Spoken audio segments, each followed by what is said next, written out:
بسم اللہ الرحمن الرحیم۔ السلام علیکم ورحمۃ اللہ وبرکاتہ۔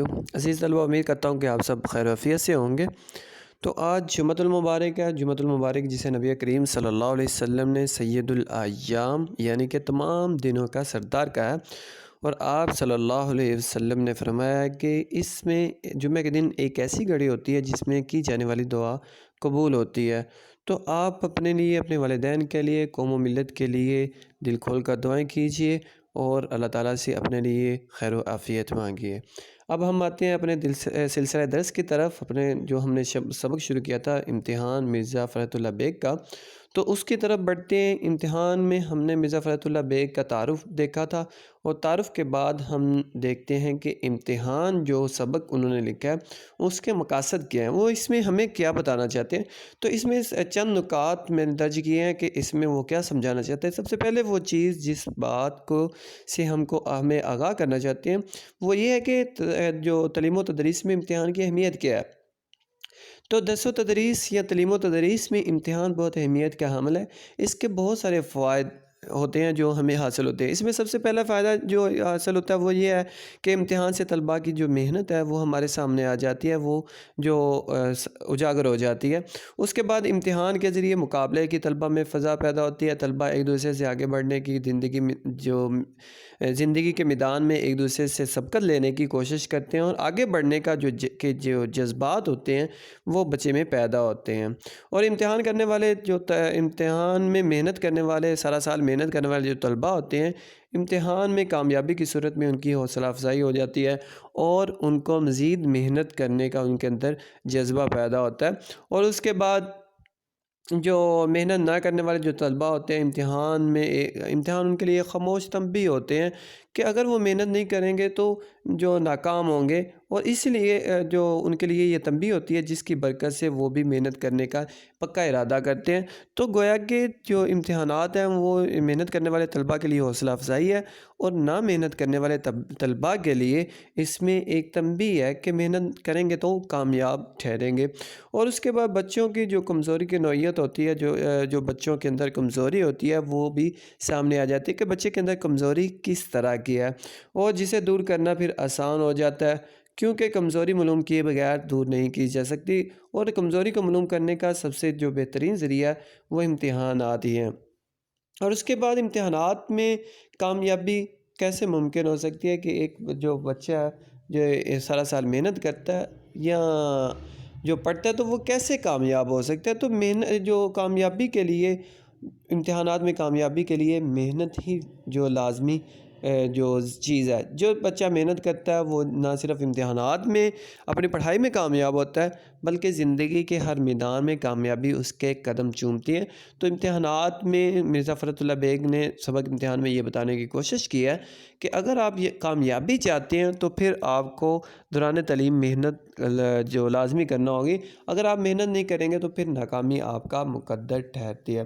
اس کے بعد تیسرا نقطہ جو اس میں ہمیں بتانے کی کوشش کی گئی ہے وہ یہ ہے امتحان میں ناجائز جو ذرائع کا، امتحان میں کامیابی کے لیے ناجائز ذرائع کا استعمال جو کرنا وہ کیسا ہے۔ تو امتحانات میں ناجائز ذرائع سے کامیابی تو جو انسان حاصل کر لیتا ہے، لیکن یہ جو کامیابی یہ انسان کے کسی کام نہیں آتی۔ اگر ہم شریعت کے اعتبار سے، اسلام کے اعتبار سے دیکھتے ہیں تو گویا کہ یہ امتحان میں نقل لگا کر یا ناجائز ذرائع کا استعمال کر کے جو کامیاب ہوتے ہیں یہ ٹھیک نہیں ہے۔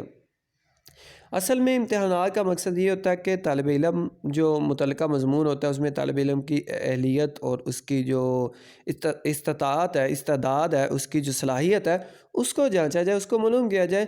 جبکہ جو ناجائز ذرائع ہیں، جو نقل وغیرہ ہے، اس سے جو طالب علم کی اہلیت پر پردہ ہی پڑا رہتا ہے، اس کی جو صلاحیتیں ہیں وہ سامنے نہیں آتی، بلکہ وہ ایک دھوکہ دہی کا مرتکب ہوتا ہے جو ناجائز ذرائع استعمال کر کے کامیابی حاصل کرتا ہے۔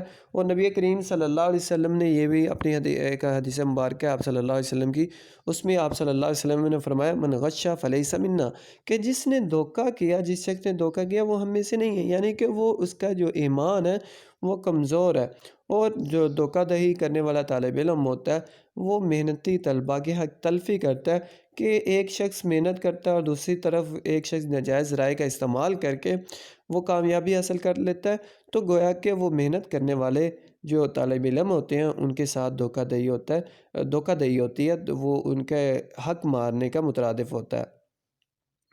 اور اس میں جو وہ دھوکہ دہی کر کے ایسی ڈگری حاصل کر لیتا ہے جس کی وہ اہلیت نہیں رکھتا، تو بعد میں اس کو اس سے جو عملی زندگی میں ناکامی کا سامنا کرنا پڑتا ہے۔ تو یہ چند نکات ہے جو مرزا فرحت اللہ بیگ نے ہمیں اس سبق میں جو امتحان میں بتانے کی کوشش کی ہے۔ اس میں جو مرزا فرحت اللہ بیگ نے ایک اہم بات بتائی ہے، وہ یہ ہے کہ جو محنت نہ کرنے والے طلباء ہیں ان کے پڑھنے اور ان کے امتحان دینے کے جو طریقہ کار ہے اس کو انہوں نے جو ہدف بنایا، تنقید کا ہدف بنایا، اور انہوں نے یہ ثابت کرنے کی کوشش کی ہے کہ امتحان محنت کے بغیر جو اس میں امتحان میں کامیابی حاصل کرنا بہت مشکل ہی نہیں بلکہ ناممکن ہے، کیونکہ ایک شاعر اس طرح کہتے ہیں، بن محنت کچھ ہاتھ آئے ناداری، بن محنت کچھ ہاتھ آئے ناداری، محنت ایسا جادو جس سے ریت بنے پھلواری۔ تو گویا جو محنت ہے وہ انسان کو نہ صرف امتحانات میں کامیابی سے ہمکنار کرتی ہے بلکہ انسان کو زندگی کے تمام جو شعبوں میں، زندگی کے ہر میدان میں کامیابی اس کا جو مقدر ٹھہرتی ہے۔ جو خود محنت نہیں کرتے وہ ناکامی کا ذمہ دار دوسروں کے ٹھہراتے ہیں۔ جو طلباء اپنے والدین کو دھوکے میں رکھتے ہیں وہ کبھی کامیابی حاصل نہیں کر سکتے۔ تو جو طلباء اپنے والدین کو دھوکے میں رکھتی ہیں، والدین ان کو اسکول پڑھنے کے لیے بھیجتی ہیں یا اکیڈمی میں پڑھنے کے لیے بھیجتی ہیں تو وہاں پہ پڑھتے نہیں ہیں، تو کبھی بھی وہ کامیاب نہیں ہوتے۔ دوسروں کا سہارا ڈھونڈنے والے بھی کبھی کامیاب نہیں ہوتے کہ میں فلاں شخص سے جو امتحانات میں دیکھ کر پیپر کر لوں گا، تو ایسے جو توقعات رکھنے والے بھی کبھی کامیاب نہیں ہوتے اور انہیں ساحل مراد کبھی حاصل نہیں ہوتی، اور یہ ہمیشہ ناکامی کا ہی ان کو سامنا کرنا پڑتا ہے۔